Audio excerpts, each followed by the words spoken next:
समाज परिवर्तन के माहौल को अभी आप रोक नहीं पाएंगे, और अगर रोकने की कोशिश की तो समाज आपको निगल जाएगा पूरा के पूरा, फिर चाहे पानी पीकर कोसते रहना। सन 1873 दलित आंदोलन का एक महत्वपूर्ण वर्ष है। इसी वर्ष ज्योतिराव फुले ने अपनी पुस्तक गुलामगिरी प्रकाशित की। पुस्तक की सामग्री ने सनातनी ब्राह्मणों में बेहद रोष पैदा किया। ज्योतिराव, तुमने इतना बड़ा निवाला मुंह में रखा है कि न तुम चबा सकते हो न निगल सकते हो। वो मैं देख लूंगा। इस बार क्या तमाशा खड़ा किया है हेरम शास्त्री? ये पुस्तक, ये तुमने कैसे जुर्रत की कहने की कि मनु ने शूद्रों पर गुलामी ला दी? जाति प्रथा तो वेद की आज्ञा से पैदा हुई। अब यह क्या तुम्हारा दावा है कि वेदों को भगवान ने नहीं लिखा? मेरा पक्का विश्वास है हेरम शास्त्री कि इस संसार की कोई भी पुस्तक भगवान या किसी देवता ने नहीं लिखी है। अगर कुछ लोगों को यह मानने में परम आनंद होता है कि वेदों का निर्माण ईश्वर ने किया है तो वो खुशी से अपना भ्रम पाला करें, लेकिन शूद्रों और अतिशूद्रों को इस भ्रम से दूर ही रहना चाहिए, क्योंकि ये धार्मिक कहलाने वाले ग्रंथ ही उन्हें गुलामी में जकड़ते हैं। ज्योतिराव, तुम लोगों को ब्राह्मणों से नफरत करना सिखा रहे हो। बिल्कुल नहीं, ब्राह्मणों को मैं अपना भाई मानता हूं और इसीलिए उनके काले कारनामों पर शर्मिंदा हूं। ब्राह्मणों से मेरी कोई दुश्मनी नहीं है। मेरा सारा संघर्ष ब्राह्मणवाद के खिलाफ है। हेरम शास्त्री, आप जितने जल्दी समझेंगे कि शूद्र जन ही इस देश की जीवन शक्ति है, उतना ही अच्छा। अब तुम्ही से सलाह लेना बाकी बचा था। देखो ज्योतिराव, हम बता देते हैं, ऐसी उल जलूल और गाली गलौज वाली किताबों से तुम समाज की सेवा नहीं कर सकते, समझे? ना आप ही कर सकते हैं शास्त्री जी, ये कहकर कि वेद और पुराण देवताओं के मुख से कड़े हैं, न ये फतवा देकर कि फुले ने उल जलूल और गाली गलौज वाली किताब छपाई है, न ये कहकर कि बकौल विष्णु शास्त्री चिपळूण करके फुले पहले मराठी का व्याकरण सीखे और बाद में लिखने की सोचे। आप विद्वान कहलाने वालों में से एक भी ऐसा नहीं निकला जिसने मेरे उठाए सवालों का जवाब दिया हो। आपके पास कहने के लिए कुछ नहीं है, इसलिए ये दो कौड़ी का बड़प्पन जता रहे हैं। पूना शहर विद्वानों की नगरी कहलाती थी, आप जैसे के रहते वो शान बिजाती रही। हेरम शास्त्री, आप हमारे साथ न चलकर देश को डुबो रहे हो। समाज परिवर्तन के माहौल को अभी आप रोक नहीं पाएंगे, और अगर रोकने की कोशिश की तो समाज आपको निगल जाएगा पूरा के पूरा, फिर चाहे पानी पीकर कोसते रहना, कोई मुड़कर भी नहीं देखेगा।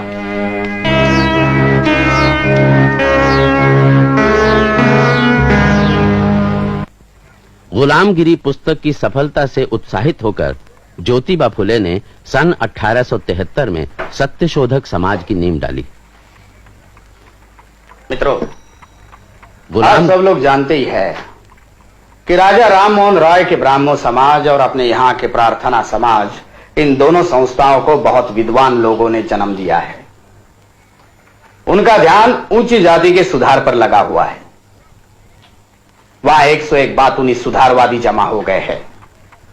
वर्ण व्यवस्था का असली रूप समझने में, उसे खत्म करने में उनकी कोई दिलचस्पी नहीं है। हालांकि कुछ ऐसे भी लोग हैं जो उन्हें आसमान पर चढ़ा हुआ मानते हैं। तू मेरी तारीफ कर, मैं तेरी वाला मामला दिखाई पड़ता है जैसे कि परस्पर प्रशंसा क्लब हो। तात्या साहब, जरा मुद्दा स्पष्ट करें। हाँ, जरूर जरूर। आप श्रीयुत महादेव गोविंद रानड़े को जानते होंगे, एक प्रसिद्ध सुधारवादी है। मेरी उनसे एक बार बातचीत हुई। राव साहब, मैं आपके दूसरे विवाह के सिलसिले में अभिनंदन करने आने वाला था, लेकिन मन नहीं हुआ। अब महाराष्ट्र के सुधारवादियों के नेता है। अगर उद्दंडता माने तो क्षमा करे, लेकिन मेरी समझ में यह बात नहीं आई कि जब आपकी उम्र का पुरुष 11 साल के कन्या के साथ विवाह करता है तो सुधार का काम आगे कैसे बढ़ता है?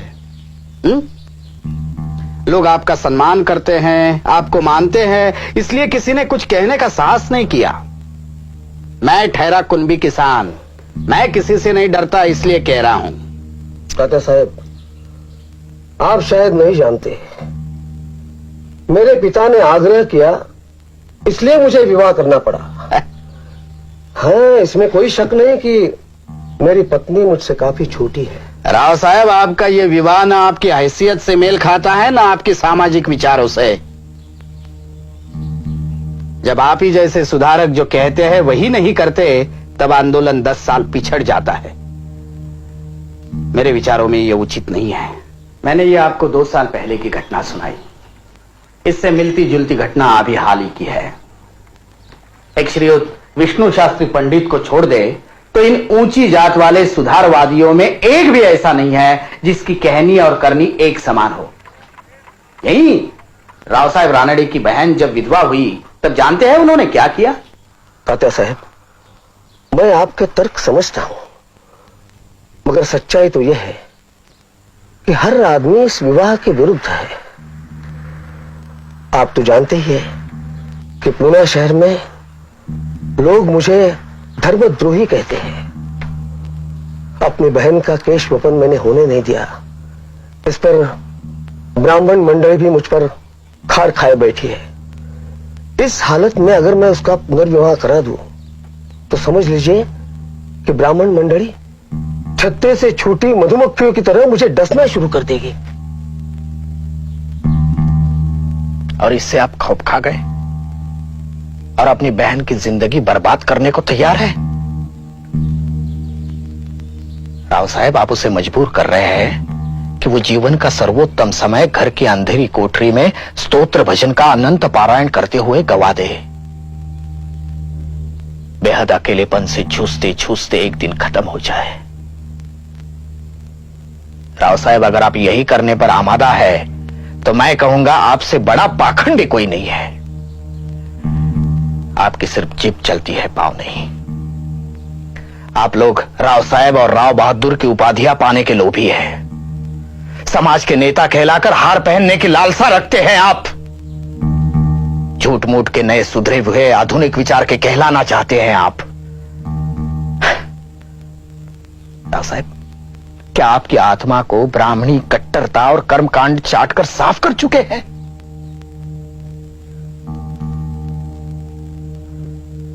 अरे आपसे तो हम कुनबी किसान भले हैं, हमारी कोई औकात नहीं, कोई सामाजिक प्रतिष्ठा नहीं, लेकिन हम लोग जो कहते हैं वही आचरण में उतारते हैं। मुझे बहुत दुख है, बहुत निराशा। मुझे आपसे यह उम्मीद नहीं थी कि आप इस सड़ी गली सामाजिक मान्यताओं के सामने घुटने टेक देंगे। मेरे कहने का मतलब यह है कि ऊंची जात वालों का सुधार आंदोलन में शामिल होना किसी क्लब की गप्पा गोष्ठी में शामिल होने के बराबर है। लोग उनके तारीख के पुल बांधेंगे, उन पर किताबें लिखेंगे, लेकिन समाज एक कदम भी आगे नहीं बढ़ेगा।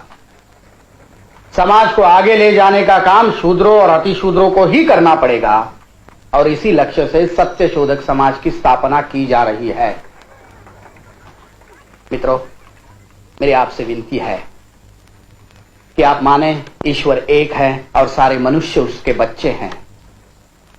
मेरे आपसे प्रार्थना है कि आप अपने और ईश्वर के बीच में किसी को बिचवाई न माने। हमें पंडों पुरोहितों की गरज नहीं है।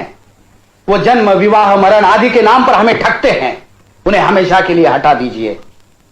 एक दिन ऐसा आएगा जब इतिहासकार कहेंगे कि सत्य शोधक समाज भारत की पहली संस्था थी जिन्होंने सही अर्थों में सुधार किए। मित्रों, मेरी आपसे प्रार्थना है कि आप सत्य शोधक समाज के सदस्य बने। आप मुझे कार्यकर्ता दीजिए जो गांव देहातों में जाकर वर्ण व्यवस्था के प्रति संघर्ष करें। अगर वो गा सकते हैं तो और भी अच्छा है। वो डब पर गाना गाए और हमारा संदेश पहुंचाएं।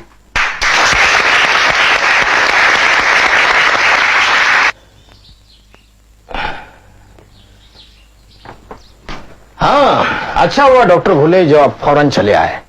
मुझे पता चला है कि विष्णु शास्त्री चिपलूनकर बहुत बीमार है। मैं चाहता हूं कि आप उनकी जांच करें। तात्या साहब, विष्णुपंत सनातनियों के नेता है। आप पर कीचड़ उछाला करते हैं। अपने आप को मराठी भाषा के शिवाजी महाराज कहते हैं। आपकी बदनामी का मौका ढूंढते रहते हैं। उन्हें देखने मैं जाऊं? पूना में बहुत से ब्राह्मण डॉक्टर हैं, आप मुझे इसमें क्यों घसीटते हैं? पूना में डॉक्टर जरूर है डॉक्टर घोले, लेकिन आपकी बराबरी का एक भी नहीं है। दूसरी बात यह भी है कि विष्णु शास्त्री नेक आदमी है। उनकी देशभक्ति की सराहना करनी होगी। वे जीप चलाने वाले सुधारवादियों में से नहीं हैं। उनके विचार और आचार में फर्क नहीं रहा है। ऐसे सनातनियों का विरोध तो करना ही होगा, लेकिन उनसे नफरत नहीं करनी चाहिए। जाति तौर पर गुस्सा भी नहीं होना चाहिए। अब जाकर उन्हें देख आइए। ठीक है। आइए डॉक्टर साहब, आइए। विष्णु शास्त्री के पेट में आग मची हुई है। वैद्य ने दवा दी है, मगर कोई असर नहीं हुआ। दर्द में तड़प रहे हैं, चीख चीख पड़ते हैं। आइए।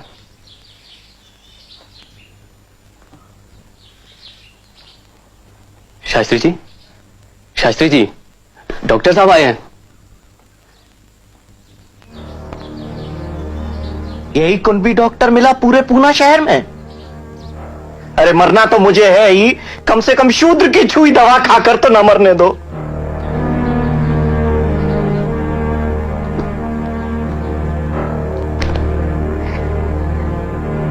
तुम्हारी दी हुई दवा खाने से मैं जहर खाना ज्यादा पसंद करता हूं। तुम लोग ब्राह्मणों और आर्य धर्म से नफरत करते हो ना? अरे तुमसे तो पादरी भला, तुम्हारी खोपड़ियों में ईसाईपन घुस गया है। जाओ जाओ डॉक्टर निकलो, मैं तुम्हारी सूरत नहीं देखना चाहता। जाओ। ब्राह्मण द्रोही डॉक्टर से मुझे इलाज नहीं कराना। जाओ।